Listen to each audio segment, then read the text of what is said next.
Hey, everybody, welcome to the Green Cover Podcast, where we have really interesting conversations with some of the top regenerative farmers and experts in the industry. Join us as we learn together how we can regenerate God's creation for future generations. You know, in the regenerative world, we often talk about the power of diversity and how when we have this diverse collection of plants or biology, we see them cooperate much more than they compete. And it's a pattern that we see repeated throughout nature and God's creation. And it's a pattern that just always blesses me when I see it. And I'm excited today because my guests today are doing that same thing, but not with their soils as much as they're doing it with their operations. So I'm very excited to have this conversation with these farmers from Illinois. So I'm going to welcome Steve Jameson, Matt Johnson, and Brad Riskadale. And these three guys, they've been customers of ours, but they're doing some really unique things together as a cooperative working arrangement and agreement on their farms. And all three of you guys, you are what, an hour and a half, 2 hours, kind of westish of Chicago type area. So I want to just have each of you give a little bit of your background, and then I want to jump in and explore a little bit about how you came to be doing a lot of these things together, challenges, the rewarding parts, and all of that. So, Steve, you're the first guy on my screen. So kick us off and give us a little bit of the background of yourself and your farming operation. Alrighty. We have been familially farming for 6 generations. My children are fifth generation in our house, and we have more history of regenerative farming than commercial farming if you look at it from that perspective. Um, but when commercial farming came through, we completely dove right into it and had been, chemicals, fertilizers, and deep tillage and plowing and all that kind of thing in family history.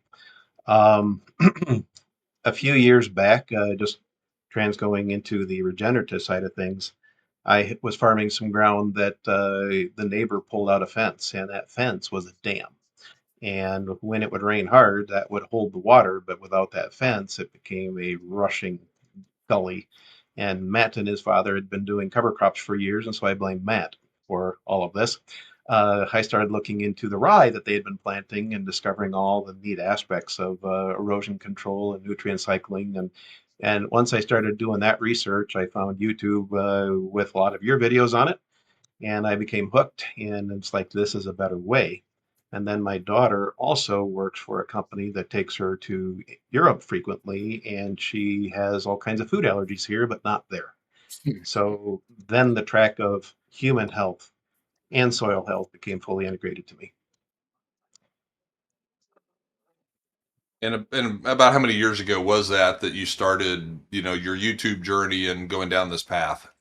Well, Matt is our archivist. He mentioned that I joined the group as what was it, 2000 and well, 6 years ago. 6 years ago it was I joined the group, and so I started seeing their operations, Brad and Matt, and picking up different things that were fascinating and I didn't understand, and I had to do some learning on, and so that's kind of where I ended up with this was about that time approximately, and then a couple years after that, I was asked to join the corporation formally. So.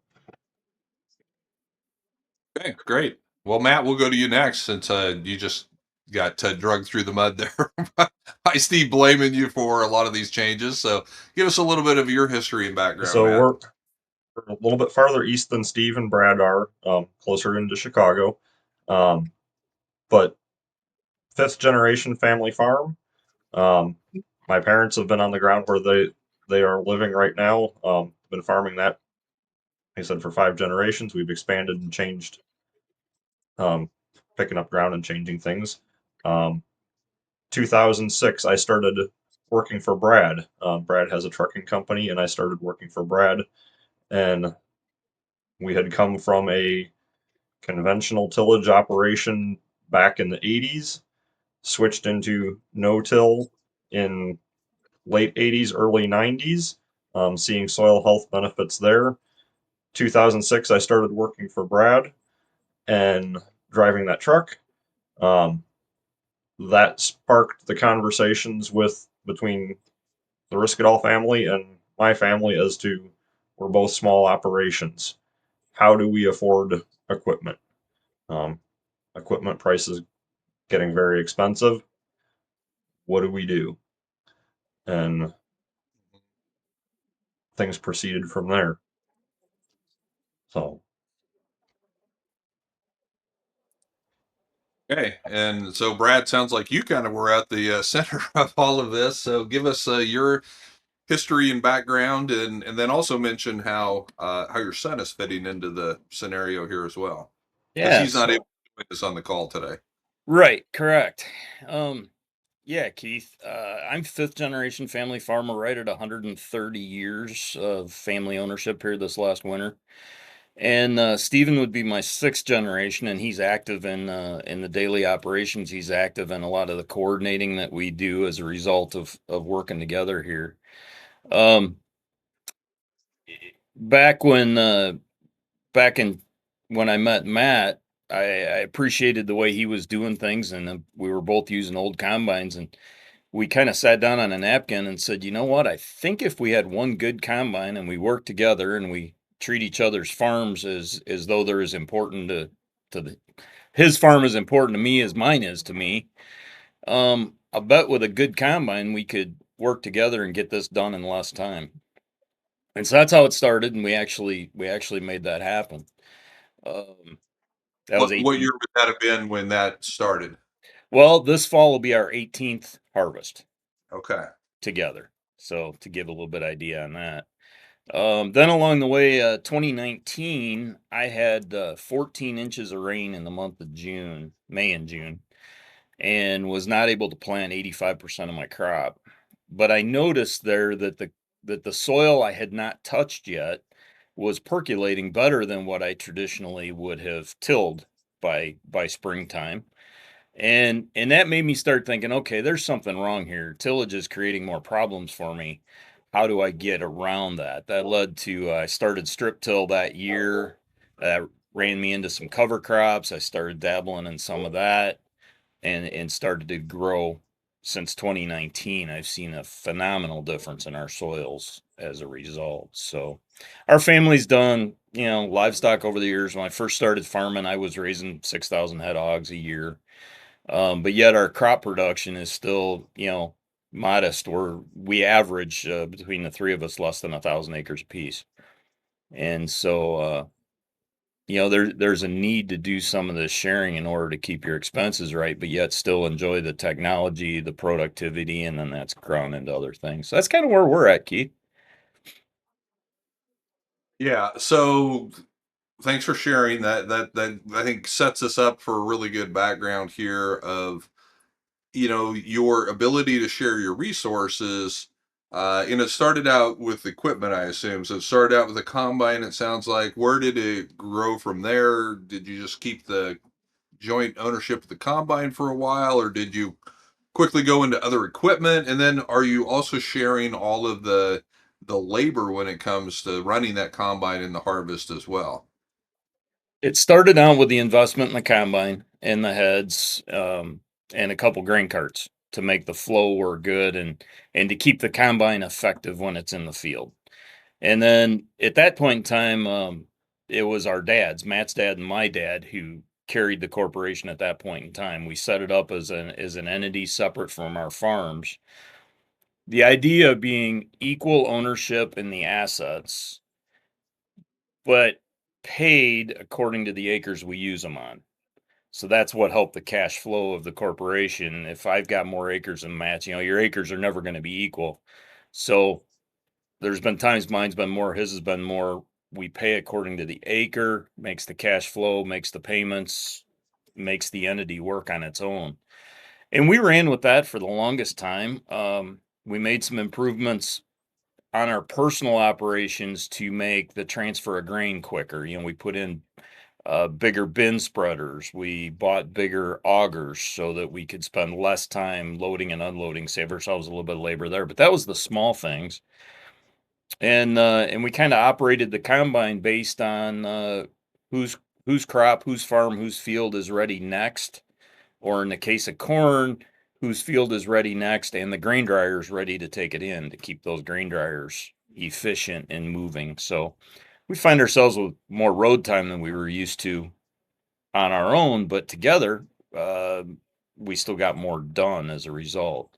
And at that point in time, I don't know if anybody else has ever heard, but dads aren't getting younger. And so my dad and Matt's dad would like to slow down a bit. And in our case, we've transferred my dad's ownership to me of his portion of the corporation. And since then added Steve into the group. So the evolution among generations is working. That led to in the last 6 years with cover crops and the new challenges, sharing ideas and building on equipment for that. So I think it's probably been the last half a dozen years we've gone into air seeders and extractors and you name it. All sorts of things. So Matt, what's the geographic spread between the three operations? Are we talking 10 miles, 30 miles? How far apart are you guys? 5 miles from one side of the operation to the other. Um, Brad and Steve are closer together for the most part, but Steve does have some ground over closer towards me. Um, and so that does incur some road time. Um, but it also gives us more opportunities to get the fields as they're fit. Now that we've transitioned, I said started off with just harvest, you do have weather conditions with that.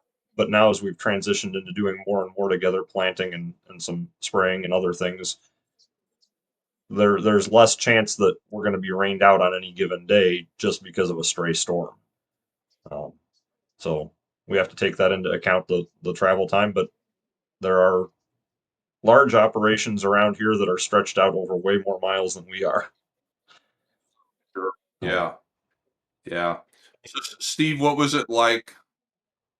What was it like for you to join the corporation, after it kind of been running for a while, and what attracted you to wanting to be part of that?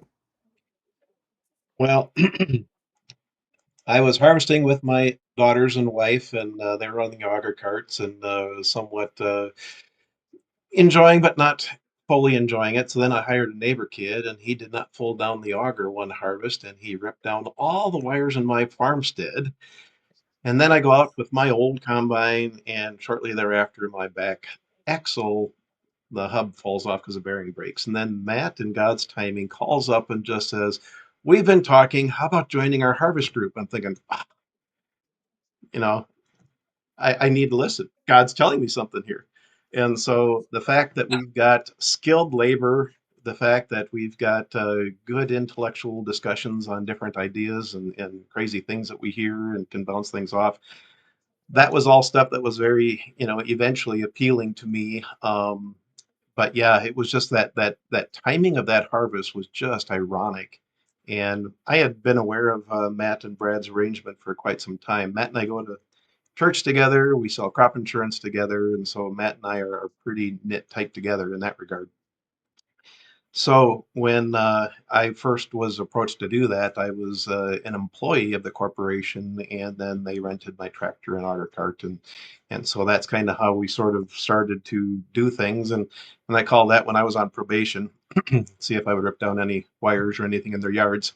And then I apparently passed, and they asked me to join the group. So uh, I'm the smallest of the three, and so for me, it's just been a real wonderful opportunity because this is equipment that I would never ever have any hope of paying for, and so we can share the cost of that, and it's been a real benefit in so many respects. But the sense of community has been really, really enjoyable too, as well as the machinery.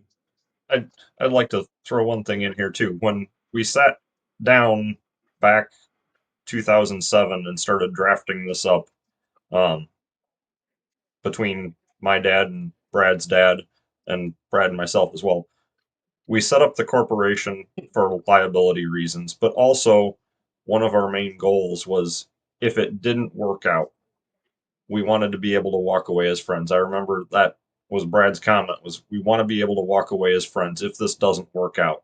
And so even with bringing Steve in, it's okay, first we'll do things on a custom basis, then when we know everything is going to work, then we can bring in fully going, hey, we want to be able to not walk away with hard feelings if something doesn't work out. Yeah, and that that's a great point, Matt, because there's been a lot of relationships ruined or soured because a lot of those expectations weren't put out there ahead of time. And I think it's just really important to have, those things in writing, which I assume the corporation forces you to do that. You have your operating agreement, you probably have buy sell agreements, you have all of those things in place so that everything's out in the open and out in front. And if something were to happen, people know what their options are. So yeah, I really like that versus, just, the loosey goosey type things where it might work for a while, but then when something comes up, people are going to have different opinions of how it should be handled, which I'm assuming there's still some of those things. Do you have like yearly meetings then where you kind of go through arrangements and set rental rates and set all those sorts of things? How are you handling that on an annual basis? Yeah, we do have we don't have a scheduled annual meeting type of thing, but we do get together as need be and go through the spreadsheets. My dad is still handling most of those financials and going, okay, here's what our costs are. Here's what we need for labor, for rental of the different pieces that aren't owned by the corporation. Here's our repair costs. Let we need to set the charges that we apply for each acre for each process and go through those things. And then as we see a need, a potential acquisition of a piece of equipment, then it's either phone or get together and go, hey, this is why we think we need it. Can we afford it? How do we handle this? Let's go ahead, or we'll postpone that purchase till later. So, There is at times custom work too that figures into things, and that also, helps with some of our costs. The more acres we can get some of the machinery across, the cheaper things get too. But you'll do custom work for other people. Mhm. Okay. And is all the labor being ran through the corporation and kind of prorated back out as yes. well then? So, and any hours that any of us are spending running a piece of equipment, and we're keeping track of that, and then have an hourly rate. And that way, we do have some other people that come in and help that aren't part of the corporation and can pay them out, especially like during harvest when we need more operators for grain carts and trying to do too many different things at the same time. So, Yeah. I'd So like Brad, yeah, go ahead, Brad. I'd like to add to that, Keith. It's kind of interesting. We do want to keep track of labor because it's good to know our costs. It's good to know what the investment is. But among the three of us, we're really negligent on actually taking the time to just write that down because we're happy with the way it's going. There's we all get up in the morning. It's like we got a project that Matt's today. Let's get it done. But the time I spend there doesn't really matter because I know it's balancing out. It comes from the attitude, from the background, the mindset of going forward together that makes that a minor detail. Um, I know that's not the case for everybody, and it's probably important to keep track of, but it can work out in a really good situation where it doesn't matter. the more major operations, we do a decent job of keeping track of that labor. But it comes back to that mindset of if Brad and Steve succeed, I'm going to succeed. And so whatever needs to get done, we get done. And it is more for those that aren't officially part of the corporation to make sure that they're compensated.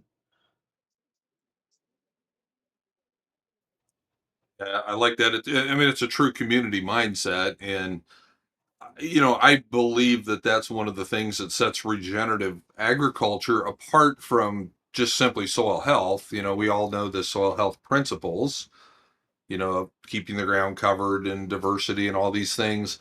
And those are part of regenerative ag, but regenerative ag, in my opinion, goes way beyond just those soil health principles. And part of it is regenerating relationships, regenerating community. And I really think that's what you guys are doing. I mean, that's such a big part of regenerative agriculture is that you're rebuilding a lot of relationships that would have been lost. Steve, you mentioned that your, 6 generations of farming history has much more regenerative than conventional. And I assume that you mean before you went conventional, everything was regenerative Exactly because, right. you weren't putting synthetic inputs. But the other thing that they would have done is they would have done a lot more things in community, uh, which we kind of lost, as we moved into kind of this modern industrial agricultural model. Uh, and I love to see that coming back with what you guys are doing. Unfortunately, what you guys are doing, I think, is relatively rare right now, but I'm hoping that people will be encouraged by what you guys are doing and start looking into other options that they would have locally to do some of that. And so we'll come back to maybe some advice at the end of the recording here of how you would advise people to kind of get started. But I just think that it's a great piece of regenerative agriculture that's missing in most operations. I would fully concur because I remember when my father would talk about when he was a young boy, the threshing crews and the baling crews and all of that. It was just like a different world for me growing up in this modern era of agriculture. Yeah, I have a talk that I did recently. It talks about being innovative, having an innovative mindset in a status quo world.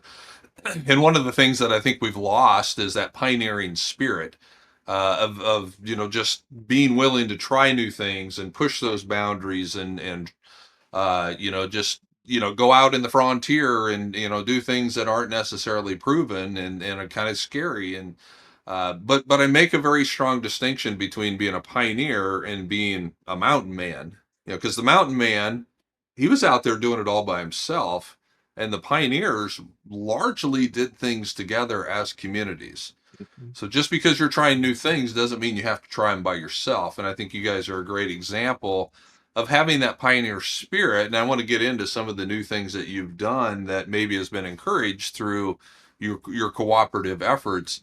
So trying new things, but not having to try it alone and being able to learn from each other. So I want to talk just a little bit more equipment wise before we move on. So Brad, you guys started with a combine and grain carts you mentioned, but where has that gone? What are the holdings of the corporation now as far as some of the equipment? Yeah, so we worked with that. We over those first 10 years or so, we traded through a few machines, we traded heads as needed, got grain carts up to a size that could fill a semi, made the flow work well. Um, Conventional agriculture, corn, soybeans, that was as simple as it needed to be. The changes we've done more recently um, have come out of what we've seen and what we've learned and how we've worked with cover crops, and that's turned into. I'm trying to think of first. We got into some cover crops. I dabbled in an old seeder of my own, an air seeder for a little bit. We saw some good there. So we put on our to-do list that maybe we needed a good air seeder to cover the acres. Mine was a 1980 something version. Um, Having that on the list, having it into the budgeting that Matt talked about, we saw an opportunity to get one at a good value and snatched it. There's a good little success story there to it. We wanted to dabble in like the rye and crimping over beans, and so we purchased a crimper. A crimper's not a major thing, but on my acreage, I'm not sure I'd have bought a crimper. I know I wouldn't have bought an air seeder. Um, Seed tenders make things easier, and one of our last, some purchases are planned and some are not. And last spring, we're like, you know what, we need an extractor. We just got to have an extractor, and that was a business decision on the fly from the cab and the seat, and the next thing you know, we've got an extractor showing up 2 days A, later. So a compost extractor. compost extractor. Yeah. Yeah. So different things have happened there along the way. Most of them have been to make the regenerative move a bit easier, a bit better. Um, Overhead. that shared experience comes with the shared ideas and grows from that. So that gives you some idea of, I think I've hit the majority of the equipment. Oh, well, and this year we rolled corn planters into it too. So we had a total of 6 planters among the 3 of us, and we're gonna be down to an air seeder and a 12-row corn planter, precision And I planter. would add to that that one of the pieces that kind of an oddball for us was the sunflower head. I mean, part of the combine unit there, but when Steve started in sunflowers and now I'm raising some sunflowers as well, the recommendation from guys that grow it was get a purpose-built head. I know I wouldn't have bought that head on my own, but that's one of the advantages of this is the ability to go out and try things like that and not have to incur that whole cost if the group is willing to do that. I might add to that, we share all of our harvest data, and we know what each other did to our farms. You know, we were involved in the operations, so having sharing that, we know how it's penciling out. We know what the risks are, and it makes it more comfortable doing it. You know, it's the ideas from 3 farms, but we don't all, well, we would say sometimes we have to be the guinea pig, and we take turns being the guinea pig. Yeah. So do you feel like you're learning 3 times as fast then? Maybe 6 times as fast, Keith. I like it. I like that math. I like that math. So I've got to ask this question. So, which one of you spends the most time on Big Iron or other online auctions looking for stuff to suggest for the corporation to buy? Because I know who that is in our operation, and it's not me. But who does that in your group? I don't know that any of us spend a ton of time on machinery, but I would give Steve the YouTube research on the biology as the number Okay. 1 researcher there. And then I think as probably going along with that is as he finds new things that need to be applied to our operations, then the recommendation comes down as to equipment as well. Um, and that's kind of where, in some ways, everybody has their own I don't sleep a lot. specialty as to what they can focus on.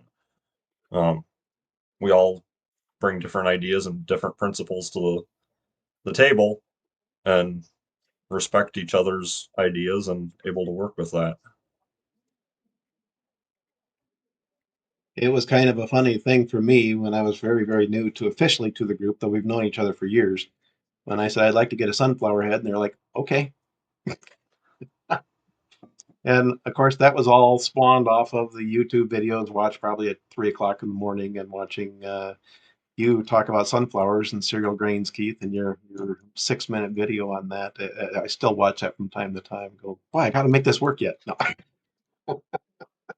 Well, yes, and I will admit that I may aid and abet some of Steve's crazy ideas as we get emailing back and forth at all strange hours of the night and day. But I do want to dive into that a little bit because Brad, you mentioned that you're probably learning 6 times as fast as you would by yourself. Uh, talk a little bit about how the corporation or this cooperative mindset, the cooperative agreements that you have started with equipment, but now has morphed over into crops that you're growing, practices that you're using, and it's really accelerated the regenerative adoption for all of you. And so I want you to just maybe each share a little bit about how you think that's really helped accelerate your advancement into regenerative agriculture. So Steve, we'll Keith, start. I'm sorry, go ahead. I would throw out there, Keith, a little bit more scope to it. So my son's 28 and back invested in local agriculture. My second one's got a lot of interest there. Steve's son is in college right now, and they're both very invested in the ideas and the thoughts too. So one thing's become real valuable is a group text that no matter who needs to know it, the text goes out to everybody. And that's where we throw on ideas or we say, hey, did you see that video? Or hey, did you check this out?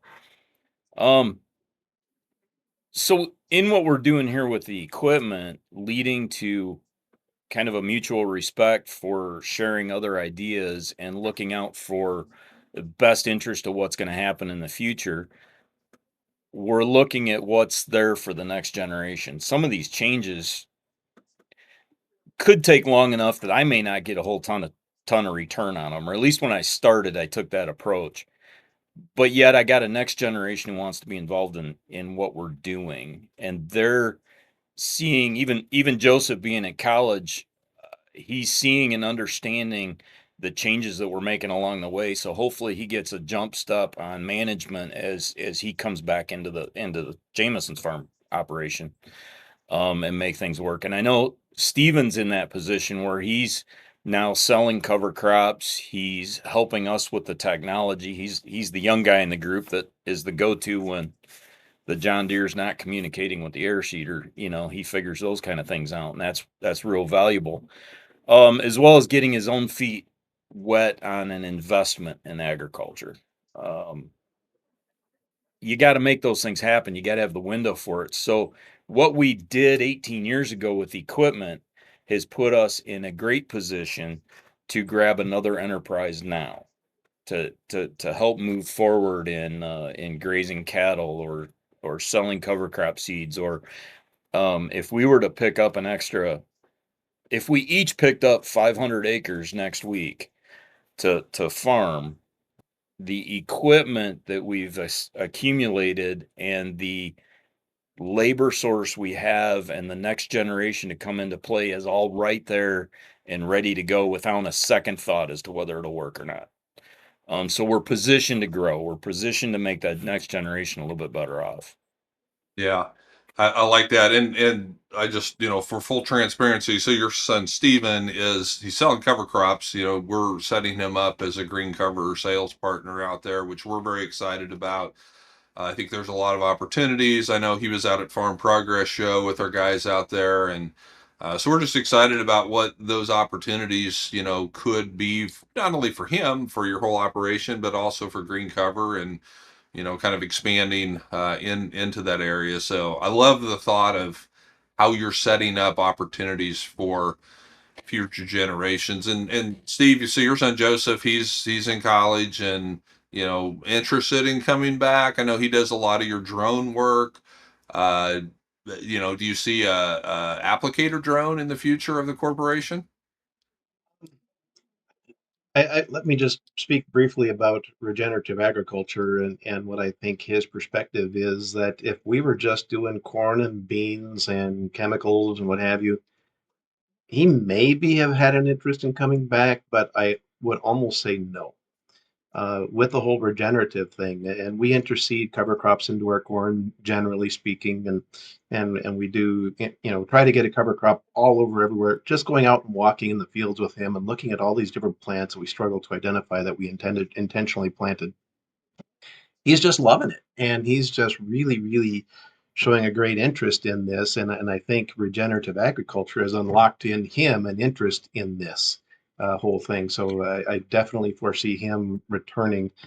He's currently at Bible college, so if God doesn't call him to the ministry, he'll be called back to the farm and minister in local church. So in participation, but yeah, I don't know. Repeat the question if I didn't hit it. Well, I just know that he does a lot of your drone, videos and photography through with the drone, but is there have you guys talked about, incorporating a drone into your, portfolio of equipment in order for, applying seed, biological foliar treatments, things like that. I know they're becoming more and more popular. Right. Well, he's actually an FAA certified drone pilot, and he has Okay. there's a bad thing to say in this environment, but he has his pesticide applicator license, and so he's been helping a local farmer with fungicide with his drones. So he has a very strong interest in this, but that's not where his heart is in applying the chemicals aspect of things.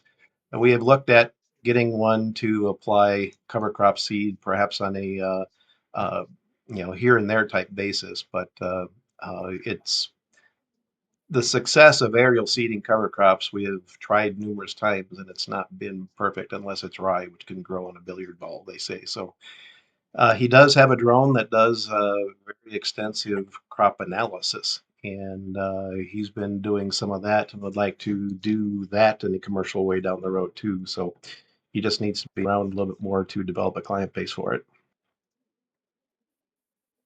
But again, you're building in opportunities for the next generation to come and not only serve your community, your small community there, but the larger community around you as well, which Mhm. again I think is all part of regenerative agriculture of farmers have long had a history of community service, helping each other and providing services for each other, and that's exciting to me to see this happening as well. So, Matt, what are your thoughts on how the being part of this corporation, this cooperative working arrangement, has accelerated your adoption into regenerative practices? Accelerated it greatly because of the ability to add the different pieces of equipment. Um, Last fall was our first year with the new air seeder, and we did that because we were adding wheat into our rotation here, which has become more common. But we wanted a better way of seeding that. We also wanted better seeding of our cover crops and mixtures. The new air seeder that we acquired gave us the ability last fall to interseed a cover crop within our wheat, which was an interesting idea to increase diversity. I mean, we were able to we got some cover crop seed from you guys that would winter kill, and so most of it last fall came up, and I should have taken more pictures of it, but beautiful mixture of wheat and cover crops, and winter killed over, and then was able to harvest a very good wheat crop this year. Um, that's something I wouldn't have been able to do on my own. Um, Air seeders are pricey. And you guys are you're running a horse air Correct. seeder, We correct? acquired a horse avatar last fall, and then that Yeah. carried on into the summer. Following that wheat, I interseeded cover crops in the sunflowers that I planted, and that was a much better success than trying to interseed after the or after the sunflowers came up. Um, we'll see how it turns out for yields on the sunflowers. Um, but going out there again, looking at the diversity of plants and the living roots in that field all summer since the wheat died off and harvested it very quickly. That cover crop blend came up with the sunflowers, and I, not doing all the research into it, digging down in it, you just look at those diversity and the living roots going, that's got to be doing great things for our soils. So being part of this group and especially the access to equipment has allowed you to expand your cropping rotation as well as the practices that you're using to grow things. That's Yep, kind of what I'm hearing. correct. It's We're able to do things, and we joke about we're not thinking inside the box anymore. And once you start thinking outside of the box, then pretty soon the box gets thrown away. And what's available to us to try without, I mean, we have more flexibility. We have more manpower. We're not locked into a set corn and soybean rotation anymore. Yeah, so many people, and you guys all go to some of these conferences and events and things as well. And so many people talk about just the social pressure to not be different and, how the neighbors, can, unfortunately can be pretty rough on you.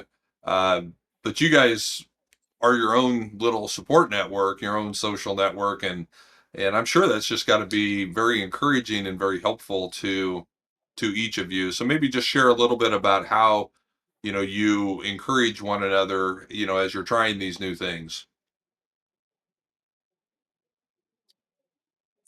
I guess a tough skin is probably a good approach, and sharing conversations with each other and seeing what works, what doesn't work. I mean, I guess the biggest thing is don't be afraid to fail.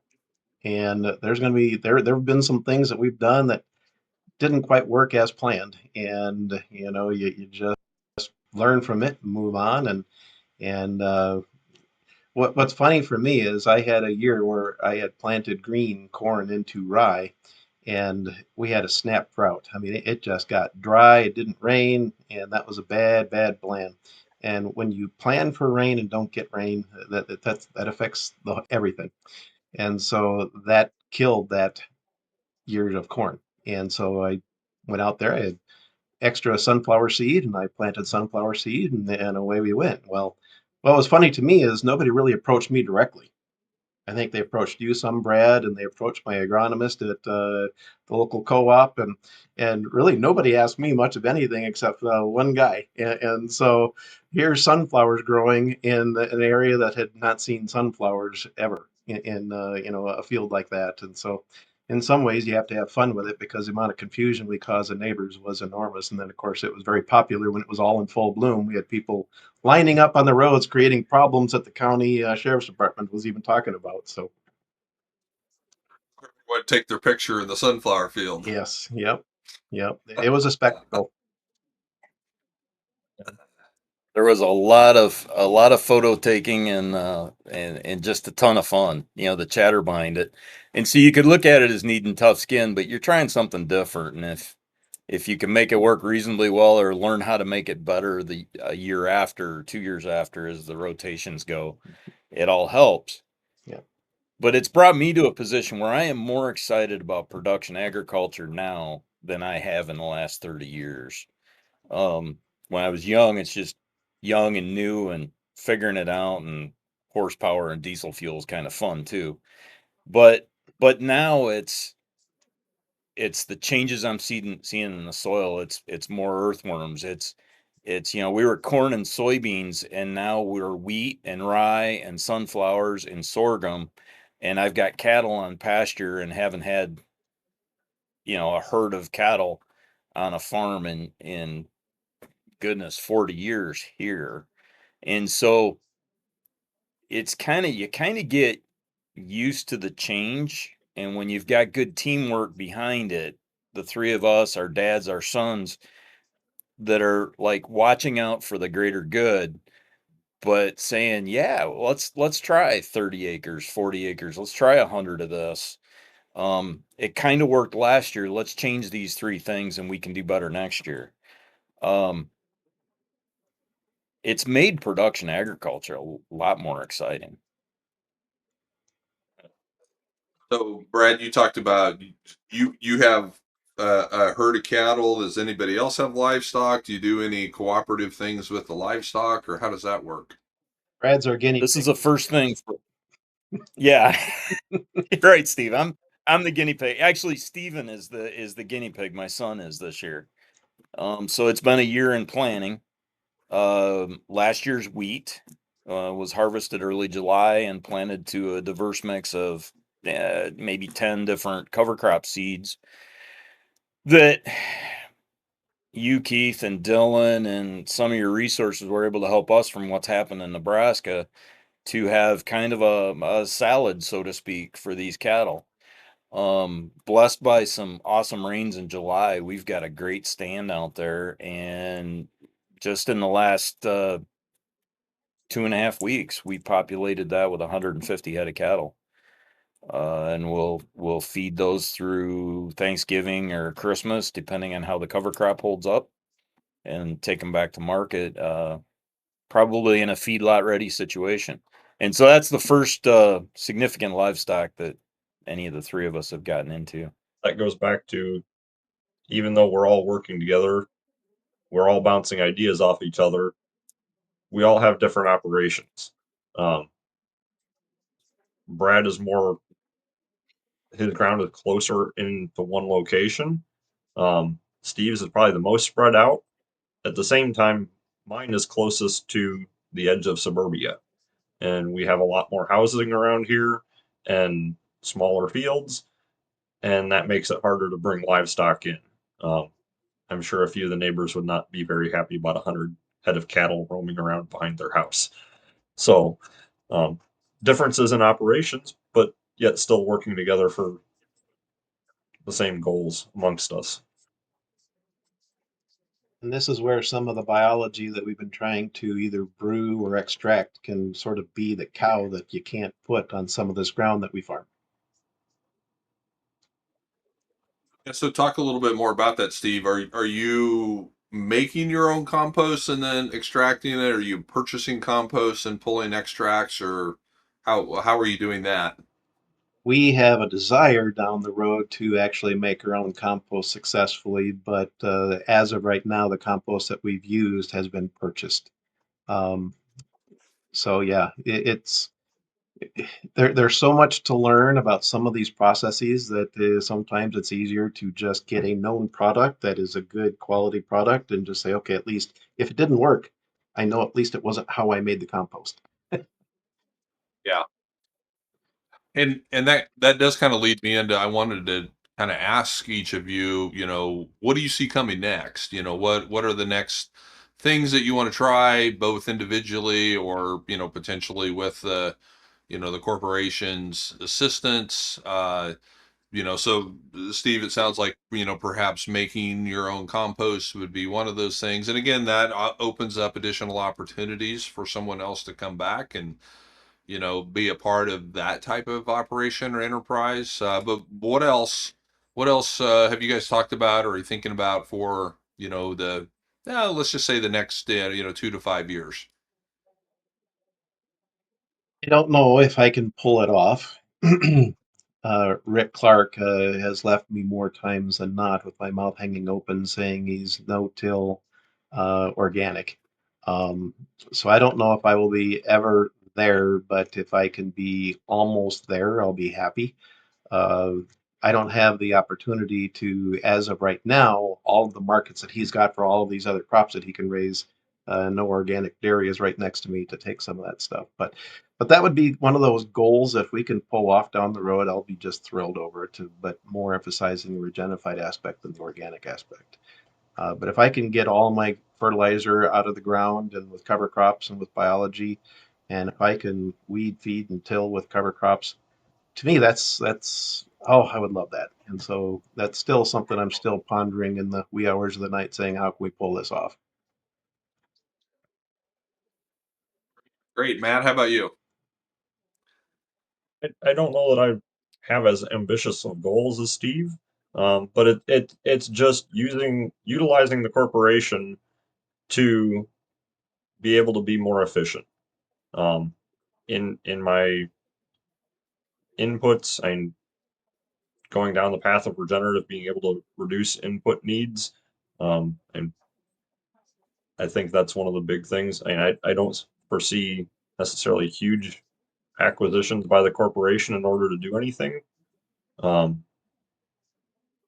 but I guess those would be my goals. And if we can work towards that no-till organic, and I can see the profitability there, um, without going through hard times. I mean that's one of my goals is to go down this path as far as I can, but still be around. I don't want to end up being forced out of business because I jumped too fast, um, and then end up having the neighbor come in and plow it. So that those are kind of my goals to proceed down this path and see what we can do. Yeah, no, that's good. Brad? Yeah, that's a big question. I think we've plunged into equipment pretty hard, and I do like Matt says. I think we're in pretty good shape that way. My path on this, starting to learn about the soils, and then you get into nutrient density, and the nutrient density in the seed and in the cover crop plants that we're feeding to the cattle moves us closer to getting food to people. And I'm learning more about the nutrient density that's actually carrying all the way through that meat and the cattle. And on a small scale, my boys have been selling cattle in quarters and halves to customers, to people's freezer beef for 20 years now.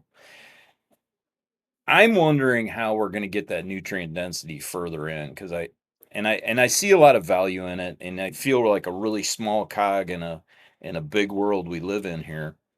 But on a brief tangent, I was a scoutmaster for 20 years, and I saw the amount of drugs that these kids are on when we go to summer camp and things like that, and I had to make sure they got their medicines at the right time and stuff like that. And I talked to my doctor. I'm like, "What's the deal?" And he goes, "Well, you realize when the kid comes to my office, mom wants a solution, and my solutions are in pills and medicine." And I in my little way, I think I'd like to help make that nutrient aspect better. And I'm wondering how to get and coordinate the grape grower and the person that raises nuts in California or fruits and vegetables that we can't raise here because of wintertime issues, how to get quality food here to the Midwest and how would we distribute it? I think there's a distribution system problem here. So my mind rotates around that. The simple thing is I can put grain into cattle and sell the meat. That is kind of a no-brainer in our business structure, but what else could go with that meat to those customers who care and can afford it and make it happen that way?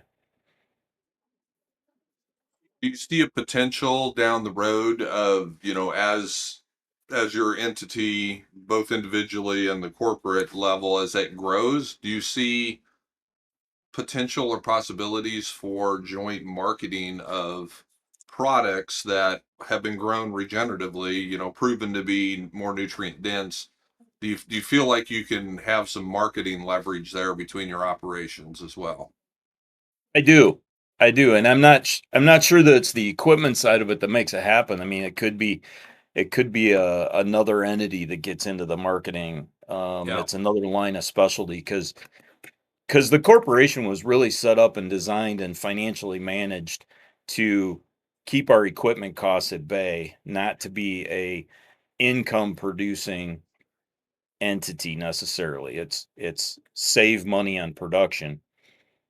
An entity that goes on and merchandises food takes on a different set of responsibilities and sort of things. So um, I very much think it could be the same families, just taking a different approach to the products we raise. That is I've our, heard some interesting podcasts talking about which way do you do this? Is it consumer-driven demand, or is it the supermarket that uses a lot of psychology to move products? Where's the chicken and the egg in this discussion? And I don't know. It seems that there is a greater concern about health. There's a whole MAHA thing going on right now. We had a sunflower field up near suburbia last year, and the goal was to put a maze in it and then try to get people to come out to that, and then also use that to also educate the public on regenerative agriculture and food and health. And so it seems to me there's got to be a two-pronged approach to this: education of consumer and somehow getting into some of these supermarket people who are buyers, and it's got to come from a couple different directions. And I don't know where we fall in that, but there's got to be something, I guess, that comes. Maybe our slow way of trying to do it, and a using a maze would be a part of that puzzle. I think, like Brad was saying, we've got our corporation that is the kind of the equipment side, and that's gotten the three of our families working together. What proceeds from that, it might be an entirely separate corporation or entity. It might be alongside that. It might be tucked under the one that we currently have. But it does open up possibilities as to different things that could be done in the future, both in education and marketing and everything else. I mean, we started out as a harvest group. Now we're into the planting and the biology applications, and where that proceeds, it's flexible. It's not set in stone that, hey, this is all we're doing. It's you throw that box out of individuality of I have to do everything myself, and looking at Brad and Steve as competitors. No, they're not. They're friends, they're allies, they're people to work together with, to bounce ideas off of, to tell me when I'm crazy and tell me you're crazy. Go ahead. We want to see how it works. So it once you start down that path, there's so many possibilities that it would be hard to say, here, this is where we are going to be in 5 years. I mean, Yeah. And and I like the thought of, because you're already doing this, it's going to be that much easier for you if you started another marketing co-op or corporation. And I want to transition this into, kind of as we wrap up here, of what have you learned in doing this that, if somebody else, say there's three neighbors out there somewhere listening to this and they say, you know what, we could do that. We have the right mindset, we have shared values, oh, I think we could do this as well. So I'm looking for a piece of advice from each of you to someone who's interested in setting up a similar structure corporation. What things should they do, or what should things should they avoid as they set this up?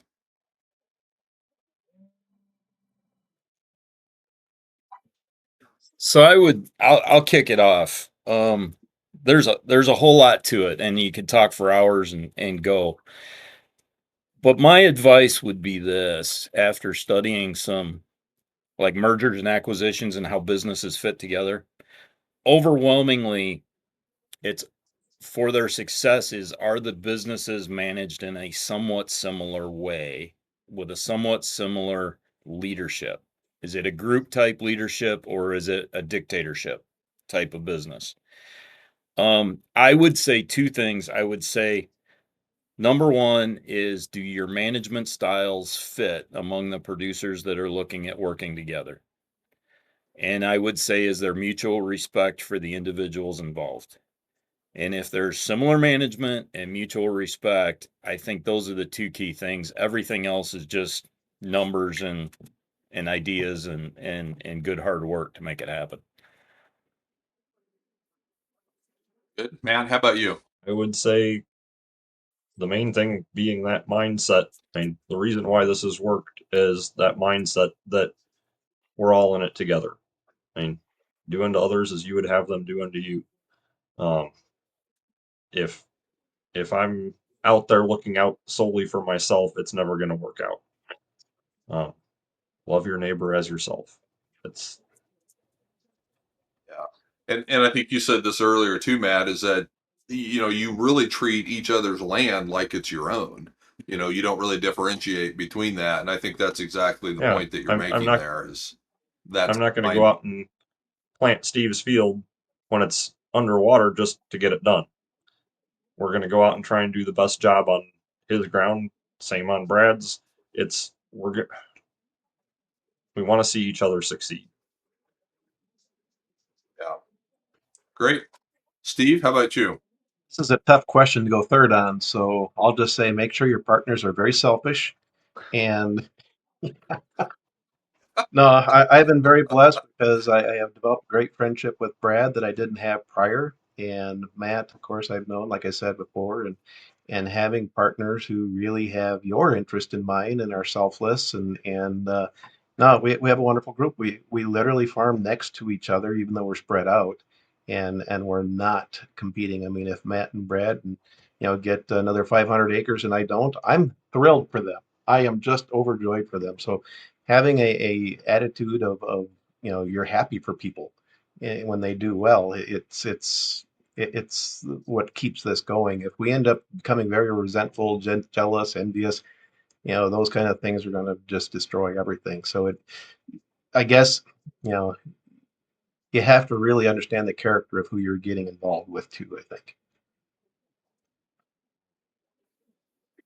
Yeah, super important there. And really, if they were to expand their acreages, then that kind of dilutes the cost of that equipment out. So really, you're benefiting anyway because that equipment cost gets less for you. So yeah, there's wins all around on that. So love the spirit of cooperation. Love how it has led you guys down this path of not only regenerating your soils, but regenerating relationships with each other and the community, and just building that larger community.